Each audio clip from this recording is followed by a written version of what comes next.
Saints, I'm so glad that you've joined us today for this segment of Abiding Reflections. I have a question for you today that I want you to consider. What is the most important day of your life? That's the question. What is the most important day of your life? Maybe for you, it was a day in the past. Maybe it was the day you graduated. Maybe it was the day you accepted a great job, an awesome opportunity. Perhaps the day you were married, the day you bought a house. But maybe it's the day that you gave your life to Christ. And that is, in fact, the most important day.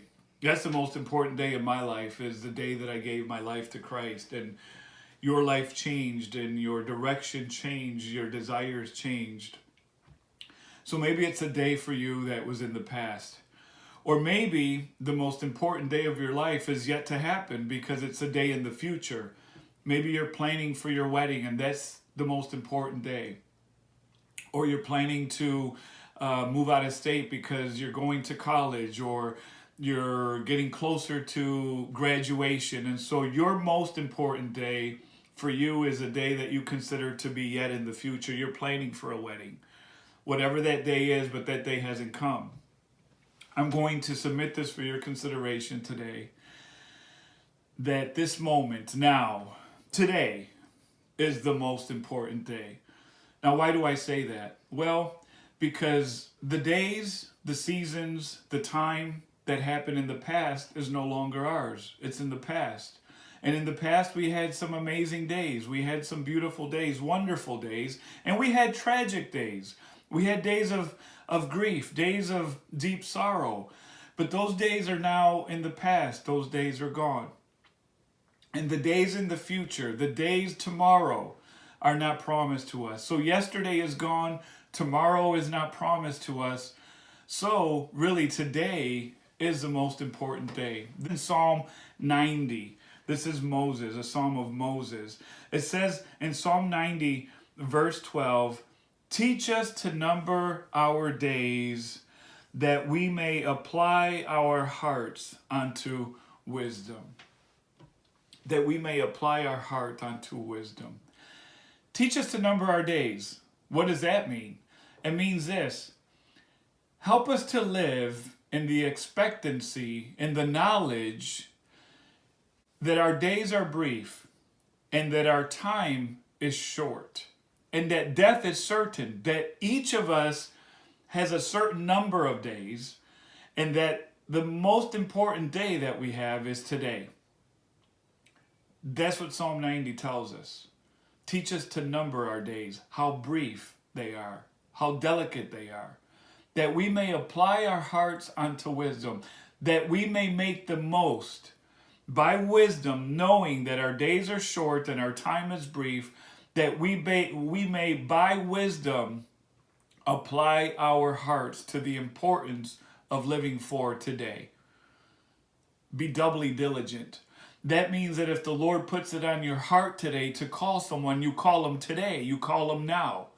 To text someone, to encourage someone, to share the gospel, that you do it today, that you don't wait till tomorrow, because today is all you have, is all I have, and that's all they have, whoever it is. You know, it's so critical in the days in which we live, because our days are so uncertain and the time is so uncertain, that you understand that the most valuable day that you have is today. That the most precious day you have is today. That the most important day that you have is today. Share the gospel today with someone who doesn't know Jesus. Don't wait till tomorrow. Share Christ today. Encourage someone today. Make the best of today. Here's a man in a parable. Jesus gives a parable in Luke chapter 12 of a man who was living in the future, of a man who was living for himself. He thought only of himself. He gave no acknowledgement to God. He never thanked God for the many blessings that God had provided for him. But this man was living in the future, and his life was governed by self. In Luke chapter 12, beginning in verse 15, Jesus says, "Take heed and beware of covetousness, for one's life does not consist in the abundance of the things he possesses." Then he gives an example, a parable of a man who just lived for the future, a man who lived to himself, a man who was self-centered. He says, the ground of a certain rich man yielded plentifully. Now I'm going to read this with emphasis so you understand this man's heart. And he thought within himself, all his thoughts were about himself, to himself. And this is what he said, saying, what shall I do, since I have no room to store my crops? So he said, I will do this, I will do this. I will pull down my barns and build greater, and there I will store all my crops and my goods. And I will say to my soul, this man thought he possessed his own soul. This man thought he possessed the future. This man gave no acknowledgement to God in his many blessings upon his life. But listen, we don't possess our own souls. God possesses our souls. And then he said to himself, you have many goods laid up for many years. Take your ease, eat, drink, and be merry. But God said to him, this is frightful. He said, fool, this night your soul will be required of you. Then whose will those things be which you have provided?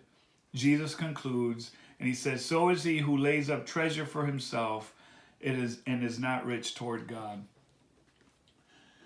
There's a man who did not count his days, was not wise. He was looking for days in the future where he would say to his soul, take ease, drink and be merry, drink and eat and be merry.